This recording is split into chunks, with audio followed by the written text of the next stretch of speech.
Chicago's January wind didn't just bite, it devoured everything in its path with the ruthless hunger of a predator stalking its prey. To the concrete jungle of downtown, the gusts tore down Michigan Avenue with a vengeance that made even seasoned locals duck their heads and quicken their pace, while ice crystals clung to storefront windows like diamonds scattered by an angry god, and beneath the flickering glow of a broken streetlight that cast eerie shadows across the frozen pavement, a woman pressed herself deeper into the corner of a bus stop shelter that offered little protection from the Arctic assault. Isabella Martinez clutched her coat tighter, not against the cold that seeped through every fiber of the worn fabric, but around the two small forms sleeping against her sides with the absolute trust that only children could possess. The twins Maria and Diego breathed in shallow puffs that vanished instantly in the frozen air like whispered prayers to an indifferent universe, and their lips had taken on a bluish tint that made Isabella's chest tighten with panic. She couldn't afford to show, because showing fear would wake them, and waking them meant facing the reality that she had failed as a mother failed to provide the most basic of human needs, a warm, safe place to sleep. A taxi crawled past its headlights, sweeping across them like a searchlight before disappearing into the night, carrying passengers who had homes to return to, families waiting with hot meals and heated rooms, while Isabella counted the minutes until the next bus that wouldn't take them anywhere better than this frozen corner hell. An elderly man hurried by his expensive coat and polished shoes, marking him as someone who belonged in this neighborhood of gleaming towers and exclusive shops. His eyes caught theirs for a split second, and she saw the recognition, the understanding of what they were, what they represented before he looked away. Guilt written across his weathered face as clearly as if he had spoken the words aloud. Isabella's phone buzzed against her palm, the battery at 12%, and dropping with each passing moment like sand through an hourglass. She scrolled through her contacts until she found the number she'd been avoiding for weeks, the number that represented her last connection to anything resembling family or stability. Carmen, her cousin, the only person who'd spoken to her since everything fell apart like dominoes in a carefully constructed tower of lies and broken promises. Pride whispered as she caused enough trouble already that Carmen's husband already resented the burden of a relative who couldn't manage her own life. But Maria's soft whimper cut through a resolve like a blade through silk, sharp and immediate, and impossible to ignore. Her fingers stiff with cold that made every movement feel clumsy and uncertain, tapped out a message with the desperation of someone drowning and grasping for anything that might save them. Carmen, I'm so sorry to ask again, but can we stay tonight? The kids are freezing, and I don't know where else to go. I promise we'll be gone first thing in the morning. Please, I'm begging you. She pressed send with the finality of someone throwing themselves off a cliff and hoping for wings, unaware that her numb thumb had slipped on the screen, changing one crucial digit in Carmen's number from a 7 to a 4, altering the trajectory of 3 lives in ways that would ripple through time like stones thrown into still water. 8 blocks north, in the gleaming spire of Sterling Financial Tower that pierced the Chicago skyline like a steel and glass needle, Alexander Sterling stepped out of his corner office into the marble-floored executive hallway, where every footstep echoed with the weight of power and responsibility. The merger negotiations had run past midnight again, leaving it with a familiar weight of exhaustion pressing against his temples like a vice tightening with each passing hour. The building's heating system hummed at a perfect 72 degrees, making the silk tie around his neck feel suffocating in its perfection. Its adherence to the standards expected of a Sterling heir's phone vibrated with the persistence of modern life that never truly allowed escape from the demands of business empire and family expectation, expecting another update from his legal team about the Harrison acquisition, or perhaps a message from his assistant about tomorrow's board meeting. He glanced at the screen without much interest until the words froze him in place like a statue carved from ice and regret. Carmen, I'm so sorry to ask again, but can we stay tonight? The kids are freezing. I don't know where else to go. I promise we'll be gone first thing in the morning. Please, I'm begging you. Above the text, a name displayed like an accusation, like a ghost materializing from the deepest corners of his carefully compartmentalized memory. Isabella, 7 years since she'd vanished from his life without explanation, like morning mist dissolving in sunlight, leaving only empty spaces where their future should have been. 7 years of wondering, of searching, of hiring the best investigators' money, goodbye only to have him return with empty hands and apologetic expressions. 7 years of forcing himself to stop searching, of building walls around the part of his heart that had belonged to her, convincing himself that forgetting was the same as healing. And now this desperate words that made his chest constrict with a pain he thought he'd buried so deep it could never surface again. The location tag blinked beneath the message auto-generated by her phone. Like a beacon in the darkness, Michigan Avenue, in Huron. Less than 10 minutes away from where he stood in his climate-controlled tower, surrounded by everything money could buy except the one thing he'd lost. Alexander turned on his heel, his Italian leather shoes clicking sharply against the marble with the staccato rhythm of a man making a decision that would change everything. James. He called to his driver, who was reading a newspaper in the lobby with the patient stillness of someone who had learned to wait without complaint. "We need to go now." "Yes, sir," where James folded his newspaper with practiced efficiency, already moving toward the garage where the Bentley waited like a sleeping beast ready to devour distance and time. "Michigan and Huron fast as in." The words came out sharp, urgent, carrying 7 years of regret and longing and the sudden desperate need to bridge the gap between then and now, between what was lost and what might still be salvaged from the wreckage of their shared past. The Bentley cut through Chicago's late-night traffic like a knife through silk, its engine purring with the satisfaction of German engineering and unlimited resources. Alexander sat rigid in the back seat, his hands clenched in his lap until his knuckles showed white. Against his skin, every traffic light felt like an eternity, every red signal. Another minute. That Isabella, his Isabella, was out in the cold with children whose existence he was only beginning to process. Children, the word echoed in his mind like a bell tolling in an empty church. How long had she been gone? When she found out, had she tried to tell his family security team, had been thorough in their protection of the sterling name, too thorough, perhaps in their zeal to shield him from what they considered unsuitable influences. They had methods, ways of ensuring that unwanted communications never reached their intended recipient, ways of making people disappear from one's life as cleanly as editing scenes from a movie. The thought made his stomach turn with nausea that had nothing to do with the car's smooth acceleration through the city streets.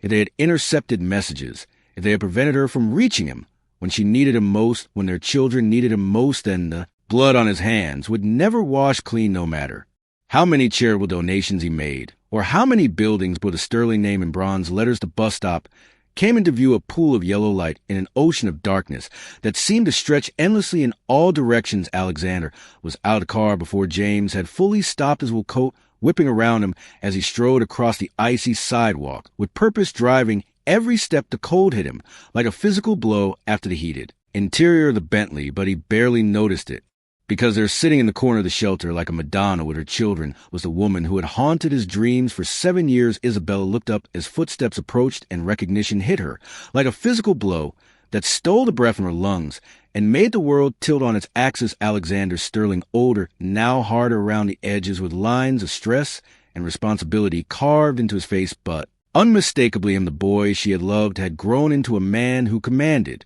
boardrooms and bent the world to his will, but his green eyes were the same, though they held a wariness that hadn't been there before, a caution born of too many battles fought in corporate conference rooms and family drawing rooms, where words were weapons and silence was armor. "Are they yours?" His voice was carefully controlled, modulated with the precision of someone who had learned to reveal nothing of his inner thoughts.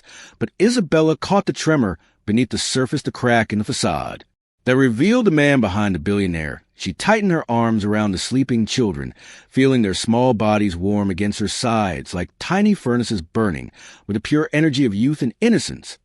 "We'll be fine, you should go." The words came out harsh, defensive, because letting him help would mean admitting how far she had fallen, would mean acknowledging that the girl who had once dreamed of changing the world through education and determination had ended up homeless on a street corner with 2 children who deserved so much better than what she had been able to give them. Alexander's gaze dropped to the twins, taking their too thin frames, visible even beneath their inadequate clothing, their pale skin that spoke of too many meals skipped so they could eat, their small hands that clutched at their mother's coat with the unconscious need for security that all children possessed, but that these 2 had learned too young could not always be guaranteed. Maria stirred in, her sleep coughing softly, a sound that hit Alexander like a punch to the gut, because it spoke of vulnerability and need and the terrible fragility of childhood in a world that showed no mercy to the weak or the unlucky. Diego's teeth began to chatter audibly, a rhythmic clicking that seemed to echo in the frozen air like a clock counting down some invisible deadline. "Let me help,"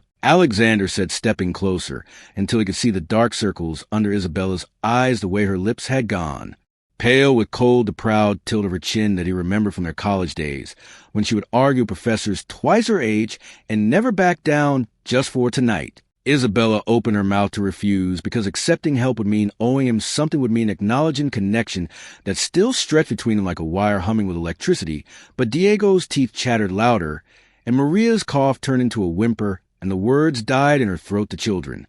Came first, they always came first. Everything else was just pride, and pride couldn't keep them warm. She gave one sharp, knotted gesture that contained multitudes of surrender and acceptance and fear and desperate hope, all compressed into a single movement. Her head to ride to Alexander's penthouse was silent, except for the Bentley's purring engine and the twins' quiet breathing that gradually became less labored as the heated seats worked their magic, thawing feeling back into small hands and feet. The leather was soft against their skin, softer than anything they had touched in months, and Isabella found herself memorizing the sensation because she knew it wouldn't last. Nothing good ever lasted in her experience.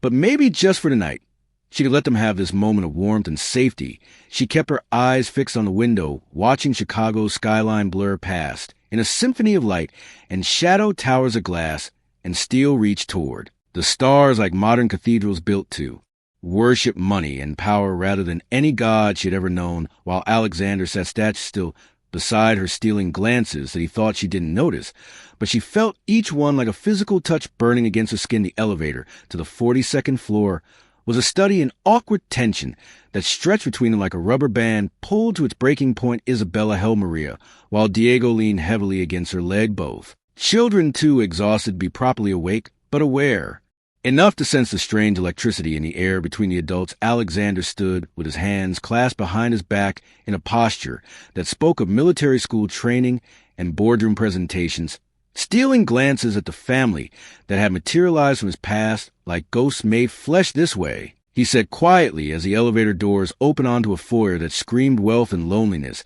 In equal measure, the penthouse beyond was all clean lines and expensive emptiness, beautiful and cold as a museum where everything was perfectly arranged and nothing was truly lived, and the floors were polished marble that reflected the city lights like a frozen lake, while abstract paintings worth more than most people made in a lifetime hung on walls that had never echoed with the sound of children's laughter. The furniture was arranged with geometric precision, creating conversation areas that probably never saw conversation, and reading nooks where no one ever read because the master of this domain was always working, always building, always growing. The empire that bore his name, Isabella, guided the children to the leather sofa that was butter soft and probably cost more than her last 3 apartments combined, helping them out of their worn coats that looked shabby and inadequate in the setting of casual luxury. Alexander watched every movement, cataloging the careful way she handled them, protective instincts that radiated from every gesture like a force field designed to keep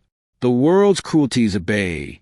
There are guest rooms down the hall, he said, his voice low and careful, as if speaking too loudly might shatter the fragile peace that had settled over them. The heating's better there. This is fine. Isabella replied, not meeting his eyes, because looking at him directly was like staring into the sun, too bright, too intense, too full of possibilities she couldn't afford to consider. We'll leave in morning. The words hung between them heavy with finality, but Alexander nodded, though something in his chest twisted the casual way she dismissed any possibility of staying longer, of letting him help beyond this single night of shelter. He had found her again after 7 years of searching, and now she was already planning to disappear again like smoke dissipating in wind. I'll have something sent up, he said.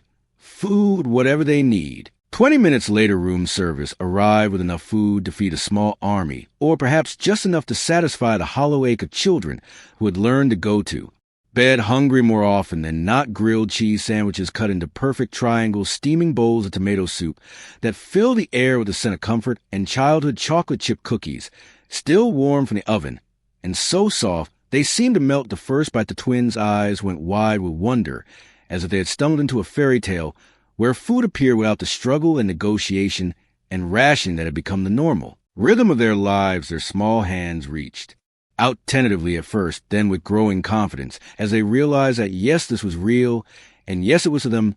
Eat slowly, Isabella murmured, settling between them on the sofa with the automatic grace of a mother who had learned to make her own needs secondary to those of her children.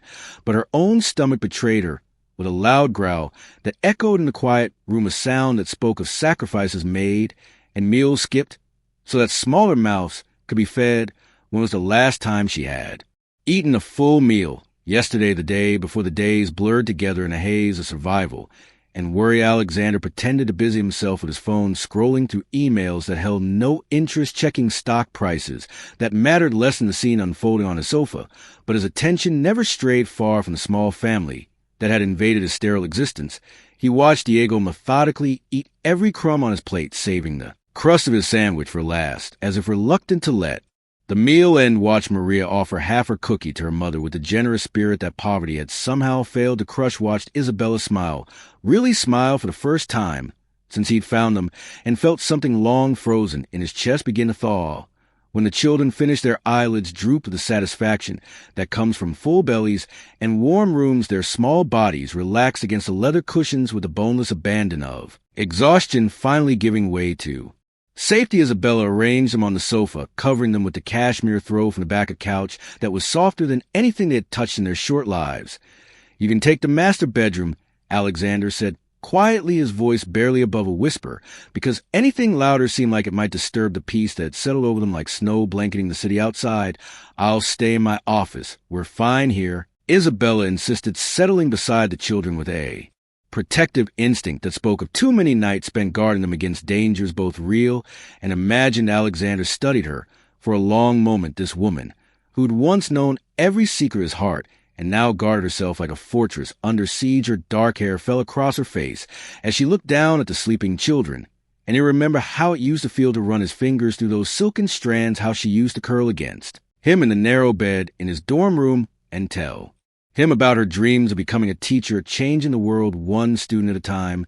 "Good night, Isabella," he said finally, the name feeling strange and familiar on his tongue. After 7 years of not speaking aloud, she didn't answer, but as he turned to leave, he heard her whisper almost to herself, "Good night, Alex." The name hit him like a physical blow that stopped him in his tracks. No one had called him Alex in 7 years, since she had left. Everyone had called him Alexander with the formal respect due to his sterling air, but she had always called him Alex, as if she saw through the family name and the trust fund, and the expectations to the person underneath. The first light of morning came too soon, filtering to the floor-to-ceiling windows in shades of gold and pink that painted the city below in watercolor hues. Alexander had barely slept, spending most of the night staring at financial reports he couldn't focus on, while his mind replayed every moment of the evening.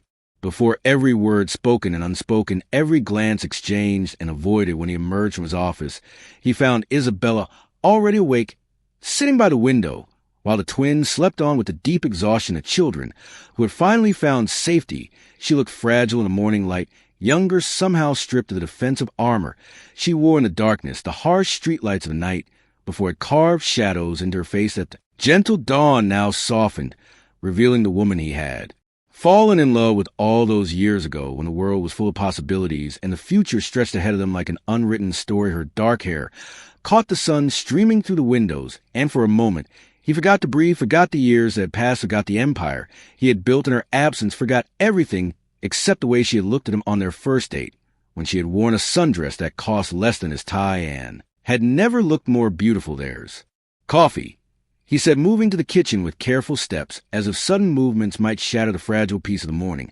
"And breakfast, I wasn't sure what they'd like." Isabella joined him hesitantly, her bare feet silent on the cold marble that must have been shocking against her skin. The kitchen island was laden with options that spoke of a man who had no idea what children ate, but was determined to cover all possibilities. Pancakes shaped like Mickey Mouse faces, fruit cut into perfect cube cereal in boxes that promised prizes inside, juice and flavors that ranged from traditional orange to exotic mango, everything a child could want and several things they probably wouldn't, but the gesture spoke of something deeper than mere courtesy. "You don't have to do this," she said, her voice carrying the weight of someone who had learned not to accept help, because help always came with strings attached, with expectations and obligations that she couldn't meet. "It's just breakfast," Alexander replied, but they both knew it was more than that. It was a peace offering, an attempt to bridge 7 years of silence and separation with the simple act of sharing a meal.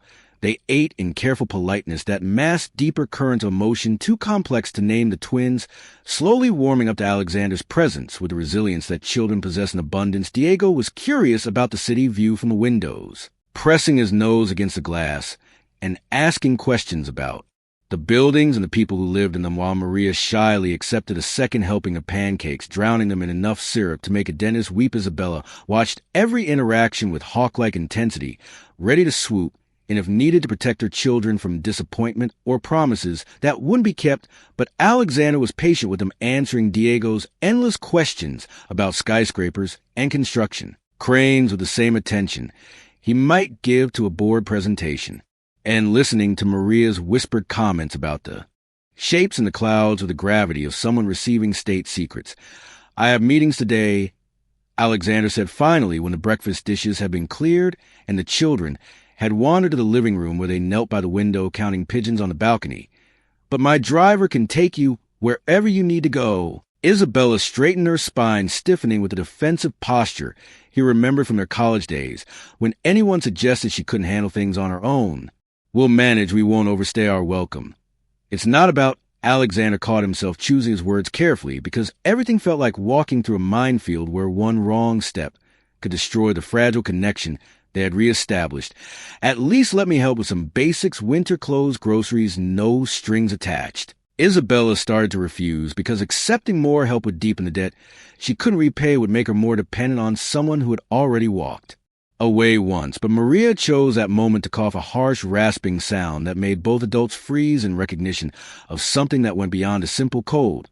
"I'll take her to see a doctor," Alexander said immediately, the words coming out sharp with concern that surprised them both. Isabella hesitated, pride warring with maternal instinct in a battle that had only one possible outcome. Maternal instinct won, as it always did when her children's welfare was at stake.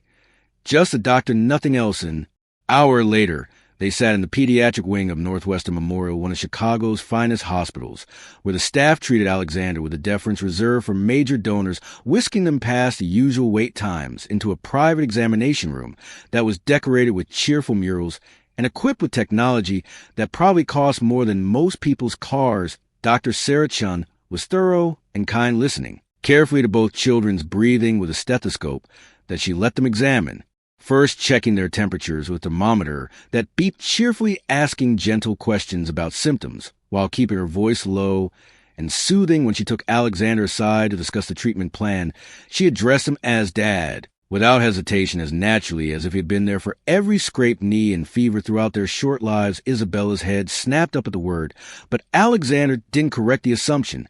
He simply nodded and asked about medications, about follow-up appointments, about anything Maria and Diego might need with the intensity of someone taking on a responsibility he had never known he wanted. "They're both mildly dehydrated," Dr. Chin explained, "and Maria has a respiratory infection that's easily treatable with antibiotics. Diego is just exhausted, but a few days of rest and good nutrition should have him back to normal. They're resilient, these two, but they need stability and warmth." Outside, the hospital snow had begun to fall, and lazy flakes that danced in the wind like nature's confetti. Alexander helped the children into the back seat of the Bentley, while Isabella stood on the sidewalk, something unreadable flickering across her expression as she watched him adjust Diego's seatbelt and hand Maria a coloring book the hospital had given her. "The pharmacy's just a few blocks," Alexander said. "Then we can head back." "Back where?" Isabella asked quietly, and he heard the question beneath the question, the uncertainty about what came next, about whether this was charity with an expiration date or something more substantial. Alexander met her eyes over the roof of the car and saw in him the same mixture of hope and fear that had driven her away 7 years ago.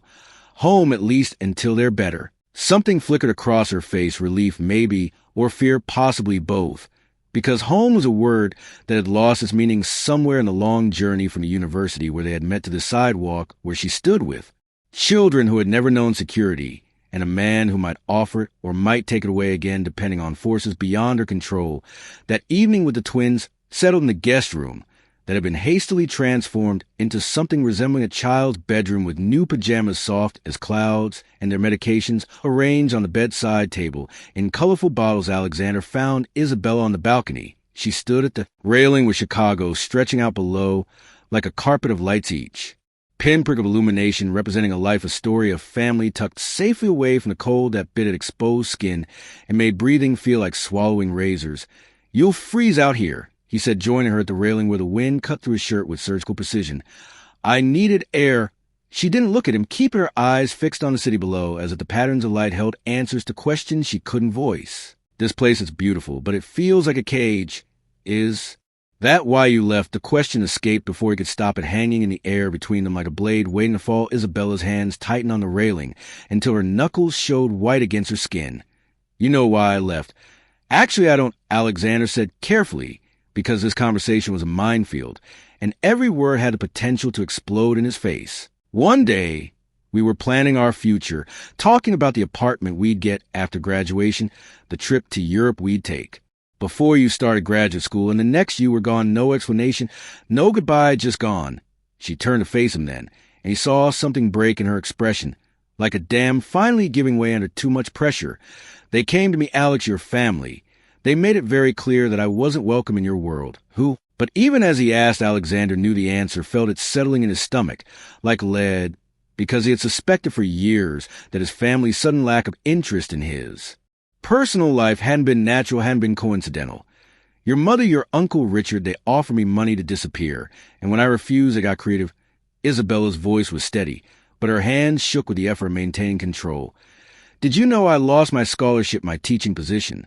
They were very thorough in making sure I had nothing left to keep me in Chicago. The blood drained from Alexander's face as the pieces fell into place with the sickening precision of a puzzle. He had never wanted to solve the security briefings he had started receiving around that time, the way his mother had suddenly stopped asking about Isabella after months of subtle questions and mysterious concerns that had been raised about his academic focus and future prospects. Isabella, the first swear I didn't know. The words came out harsh, desperate, because the alternative was too terrible to contemplate, that he had been complicit in his own heartbreak, that his family had destroyed the best thing in his life while he stood by and let it happen. I know you didn't. Her voice was soft now, tired with the weight of carrying this knowledge alone for 7 years. But it doesn't change what happened. I found out I was pregnant 2 weeks after I left Chicago. By then I was too afraid to reach out, too afraid they'd take that away from me too. Alexander gripped the railing so hard the metal cut into his palms, drawing blood. He didn't notice because the pain was nothing compared to the agony of realization. Their mind, it wasn't a question, because the truth was written in Diego's stubborn chin and Maria's green eyes and the way they moved and held their heads and asked endless questions about everything they saw. Isabella nodded anyway, because some truths needed to be spoken aloud, needed to exist in words, as well as understanding. Maria has your eyes, Diego has your stubborn chin, they both have your curiosity about how things work. Her smile was sad and beautiful and full of regret.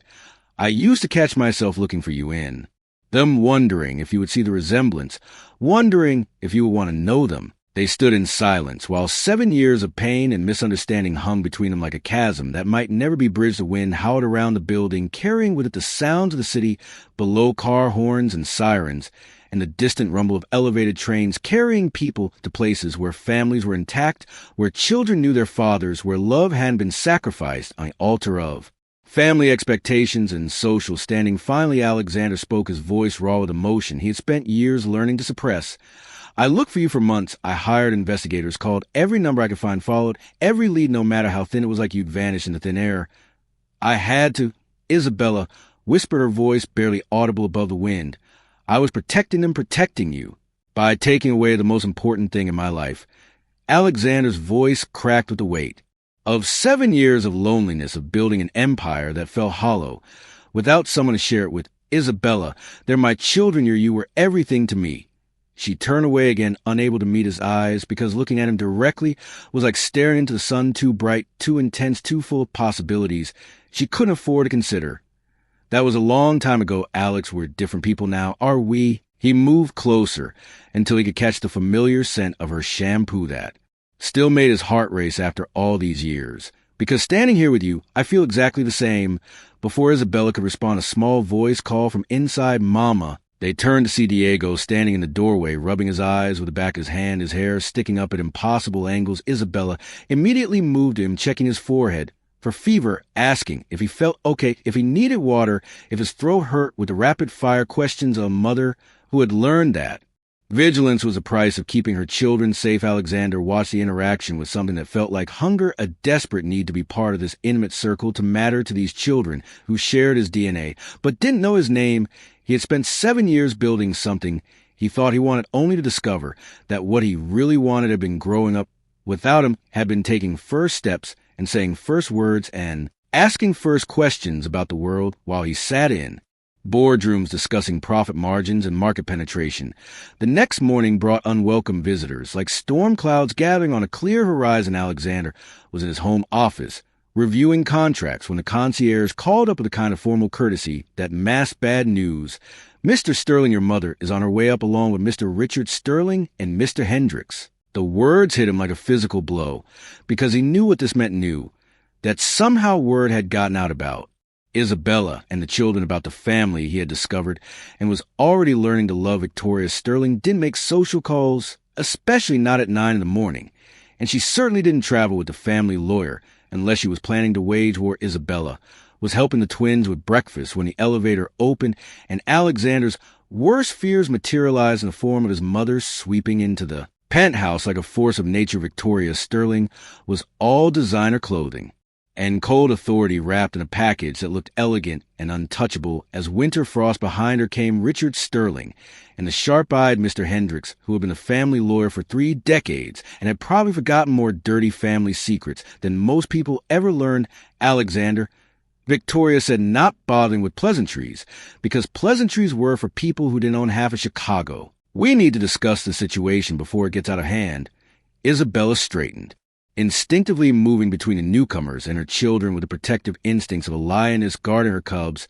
She had seen these people in magazines, at charity events, photographic galas, and premieres the Sterling dynasty in all their ruthless glory, but seeing them in person was different. It was like coming face to face with predators who wore human faces and spoke in cultured tones while planning your destruction. Mother, Alexander said, his voice carefully controlled, but with an edge that hadn't been there when he was younger, when he still believed that family loyalty trumped personal happiness. Uncle Richard, you remember Isabella Martinez. Victoria's smile was arctic precise as a surgical instrument and twice as cutting. Of course, though, I must say, this is quite the coincidence. It's not a coincidence, Alexander replied, stepping closer to Isabella in a gesture that was both protective and possessive. Isabella needed help, and I provided it. Richard stepped forward, his gaze calculating as he took in the domestic scene, the breakfast dishes still on the table, the children's coloring books scattered across the coffee table, the unmistakable signs of family and residence. Alexander, we understand your charitable impulses, but harboring questionable individuals in your home reflects poorly on the family business. Questionable individuals. Isabella's voice was dangerously quiet, carrying the kind of controlled fury that came from years of swallowing insults and injustices. Because fighting back would only make things worse for her children. Mama, Diego piped up, sensing the tension that crackled to the air like electricity before a thunderstorm. Who are these people? The question hung in the air like a drop bomb while Victoria's eyes narrowed as she took in the children's features. Diego's unmistakable sterling jaw that had been passed down through generations of ruthless businessman. Maria's green eyes that were identical to her son's, the way they held themselves with unconscious confidence, even in their worn clothes and uncertain circumstances. Well, Victoria said, slowly drawing a word out like a cat playing with mouse. This is certainly interesting. Mr. Hendricks stepped forward, pulling out a tablet with the efficiency of someone who had handled family crises before. Ms. Martinez, perhaps we should discuss terms. Get out. Alexander's voice cut through the room like a blade sharp enough to draw blood. All of you now. Alexander, Richard said smoothly, deploying the tone he had used to handle difficult board members and uncooperative competitors. Be reasonable. The children appear to be yours, which creates certain complications, but we can handle this quietly, discreetly. I said get out. Alexander moved to stand beside Isabella, his presence solid and protective like a wall between his family and the people who mattered most to him. And don't come back without an invitation. Victoria's composure cracked slightly, revealing the steel beneath the polished exterior. This isn't over, Alexander. You cannot simply ignore the implications of the situation. The family has a reputation to maintain. Actually, I can. Alexander's smile was sharp as broken glass and twice as dangerous.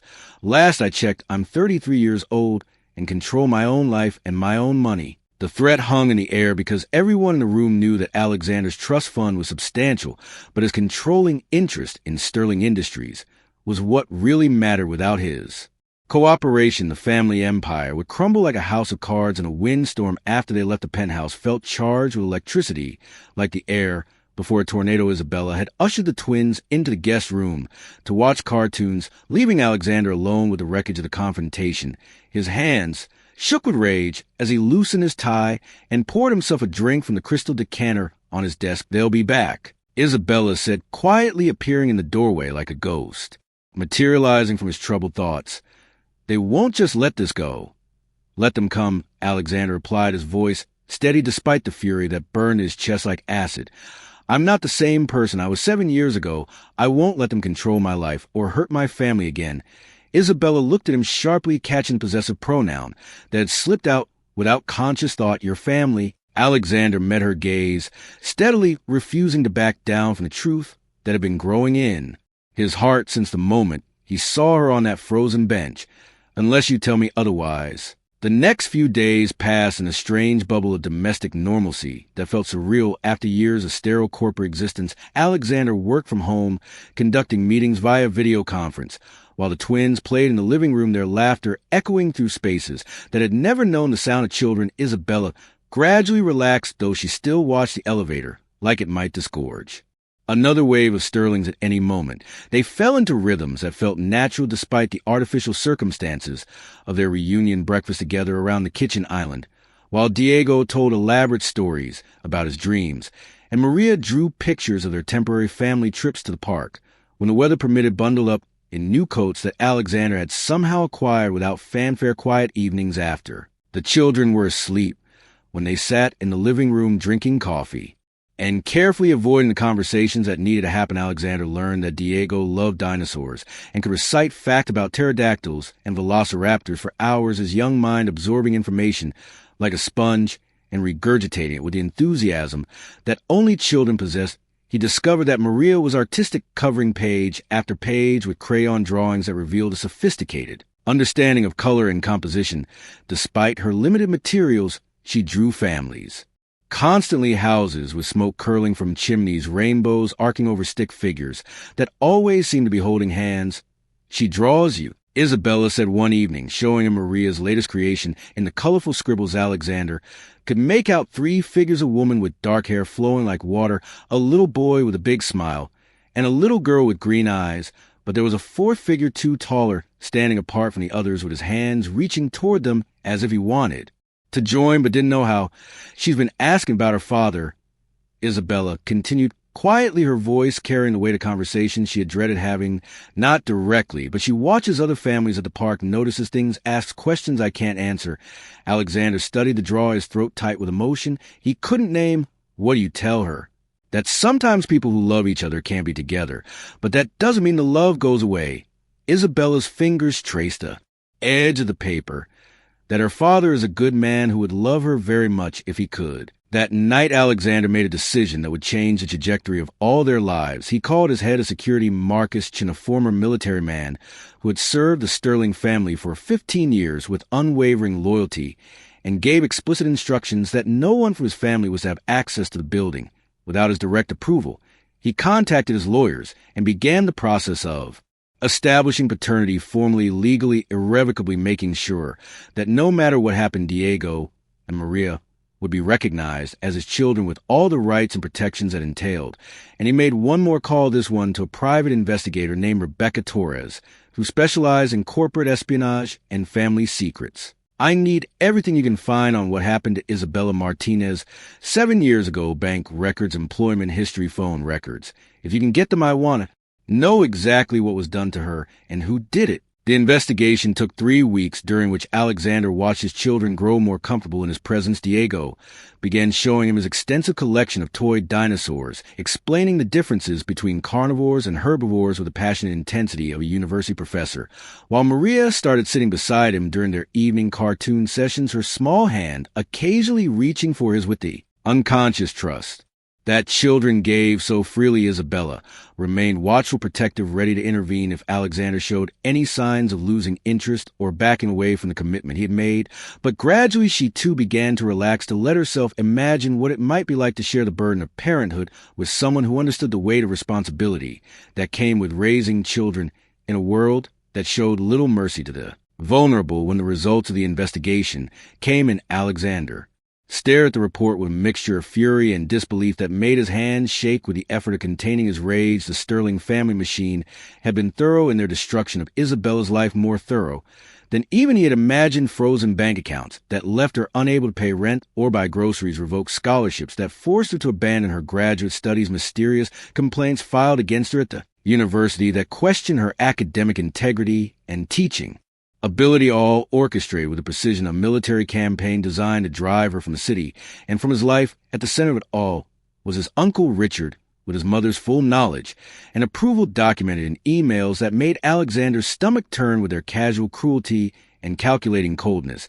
They had destroyed an innocent woman's life as easily as one might swat a fly, viewing her as nothing more than an obstacle to be removed from their path. Alexander set the report aside and reached for his phone.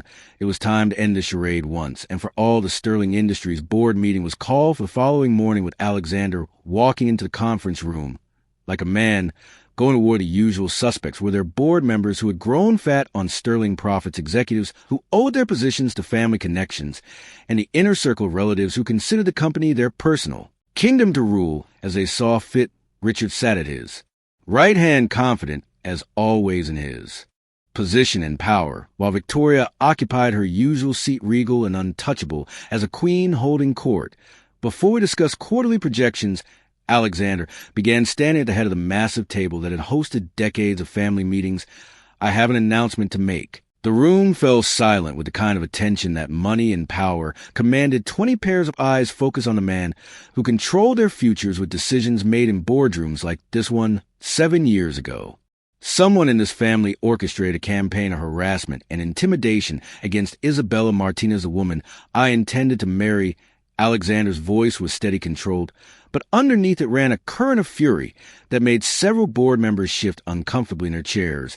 They destroyed her career, froze her assets, and forced her out of the city. What they didn't know was that she was carrying my children at the time. Gasps rippled around the table, like stones thrown into still water, while Richard's face went white as paper and Victoria's mask of composure began to crack around the edges. Those children, my son and daughter, spent years in poverty because someone decided my personal happiness was less important than the family image. Alexander's voice rose, slightly cutting to the shocked murmurs. Today that ends. He placed copies of the investigation report in front of each board member, watching their faces change as they read the documented evidence of systematic harassment and abuse of corporate resources. The emails were damning the financial records, damning the pattern of behavior. So clear that even the most loyal family supporters couldn't deny what had been done. Richard half rose from his chair, his voice shaking with a mixture of fear and indignation. Alexander, you don't understand the complexities of what was at stake: the family's reputation, the business interests. I understand perfectly. Alexander's smile was winter cold, sharp as a blade, and twice as cutting.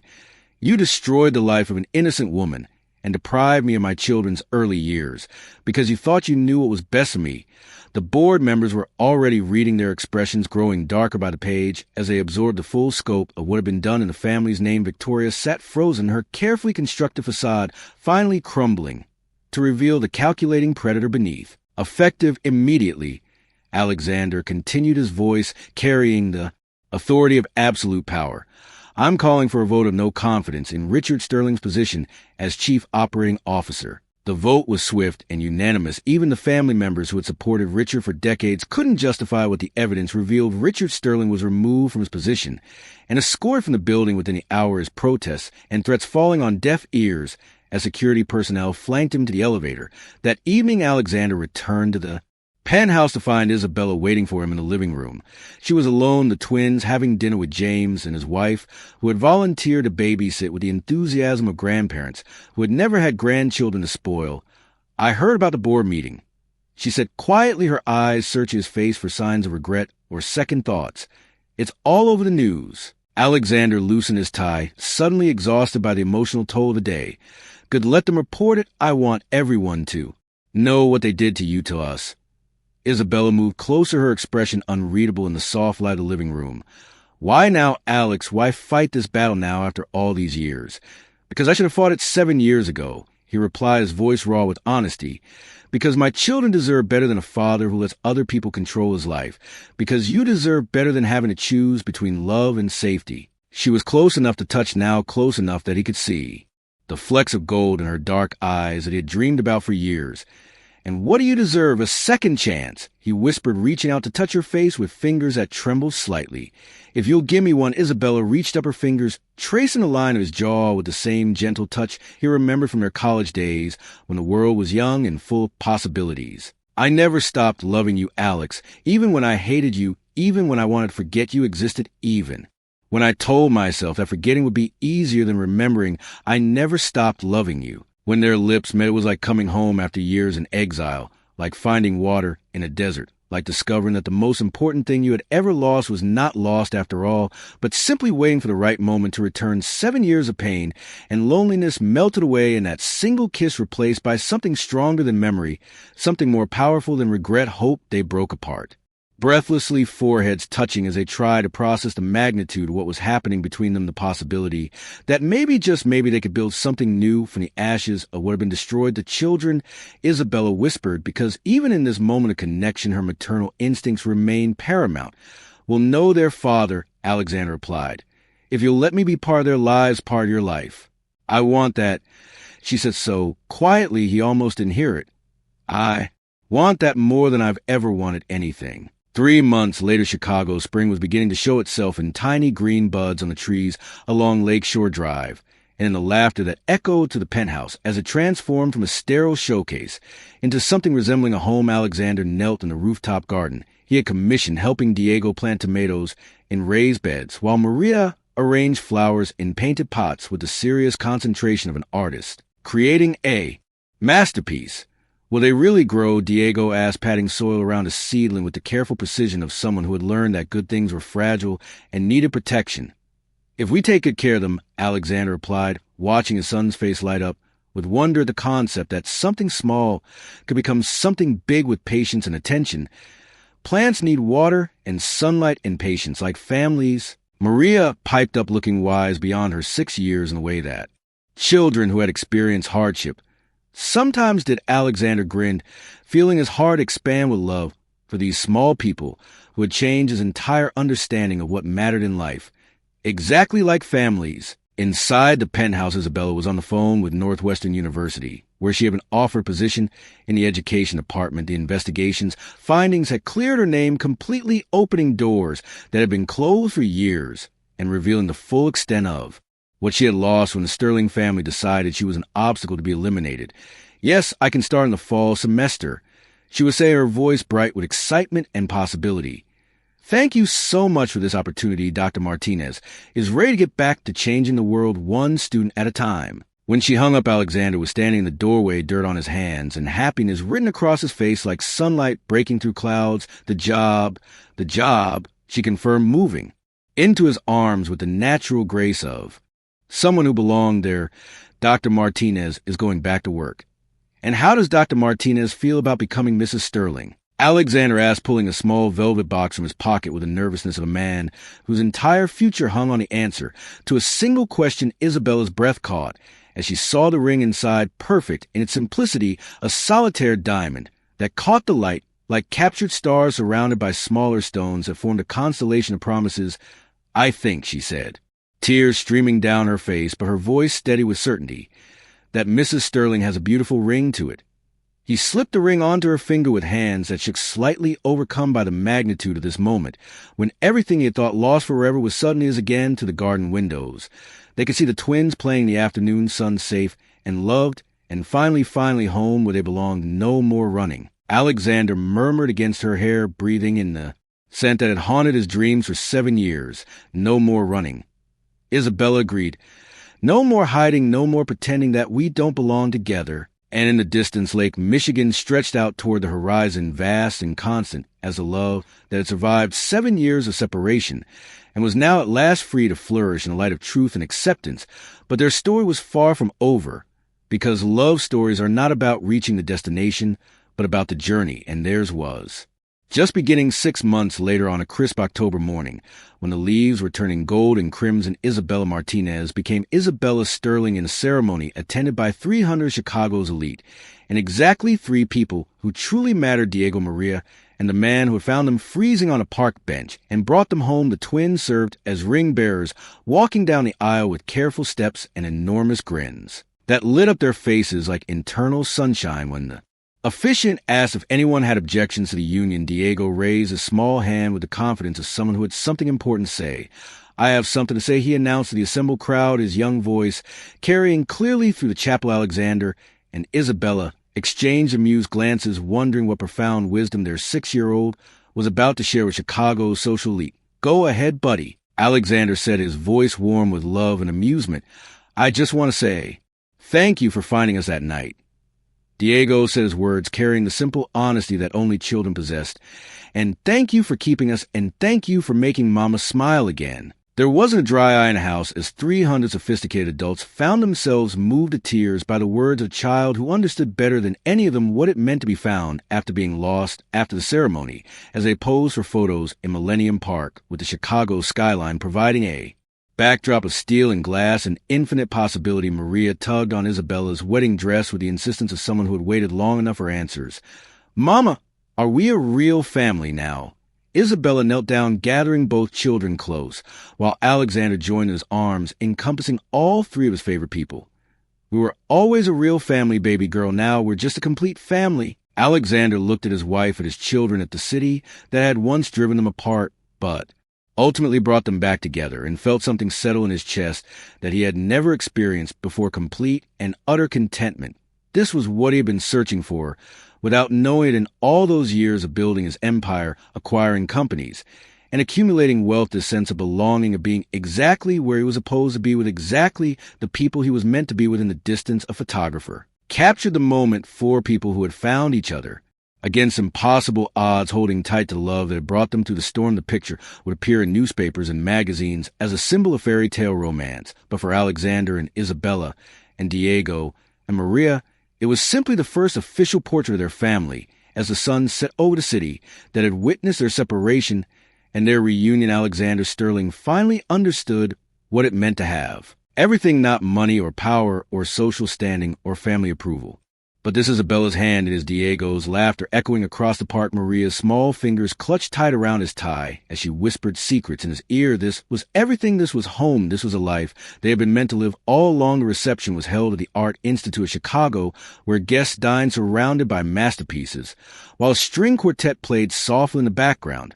But for the new Sterling family, the most beautiful art was the sight of their children, dancing together, giggling as they spun in circles until they collapsed in dizzy heaps on the marble floor. Later that evening, after the guests had gone home and the children were asleep in their new bedrooms in a house that Alexander had bought in Lincoln Park, because he wanted his family to have a yard and neighbors and the kind of life that penthouses couldn't provide, he and Isabella stood on their back porch looking up at stars that were barely visible through the city's glow. Do you ever think about how different things might have been? Isabella asked, leaning against a railing with the contentment of someone who had found her place in the world. If I hadn't sent that text to the wrong number, if you hadn't come looking for us that night. Alexander pulled her closer until she fit against his side, like she had been designed to belong there every day. But then I remember that some things are meant to be, that love finds a way even when everything else fails, even when families try to keep it apart, even when pride gets away, even when 7 years pass. Even then, they stood in comfortable silence, listening to the sounds of the city around them, the distant hum of traffic, the whisper of wind through the trees, the soft breathing of their children sleeping safely upstairs. In the morning, there would be breakfast to make and homework to help with, and the 1,000 small responsibilities that came with being a family. But for now, there was just this moment of perfect peace inside the house. Maria had left another drawing on the kitchen table, this one showing 4 stick figures holding hands under a rainbow. The woman still had dark flowing hair, the little boy still had a big smile, the little girl still had green eyes, but now the tall figure wasn't standing apart. He was part of the chain, connected to the others by lines that looked like love, made visible at the bottom in her careful kindergarten handwriting. Maria had written "my family" with a heart drawn next to each word, because some truths were too important for words alone. And as Chicago settled into sleep around them, Alexander and Isabella Sterling held each other and their dreams close, knowing that they'd been given something precious and rare, a second chance at the kind of love that changes everything. A family built not just on blood and marriage, but on choice and forgiveness, and the courage to believe that happy endings were possible even for people who had lost their way. Their story had begun on a frozen bench in the darkest part of winter, but would continue through all the seasons to come through spring mornings when Diego would discover the joy of baseball, and summer afternoons when Maria would teach neighborhood children to paint watercolor flowers, through autumn evenings when they would rake leaves together, and winter nights when they would sit by the fire reading stories and making plans for tomorrow. Because that is what families do. They create tomorrows together. They build futures from the foundation of love, and they prove every day that some things are stronger than money or power or the opinions of people who think they know better. And in a city of millions, Alexander and Isabella Sterling had found what everyone searches for, but few discover the knowledge that they were exactly where they belonged, doing exactly what they were meant to do, with exactly the people they were meant to love forever.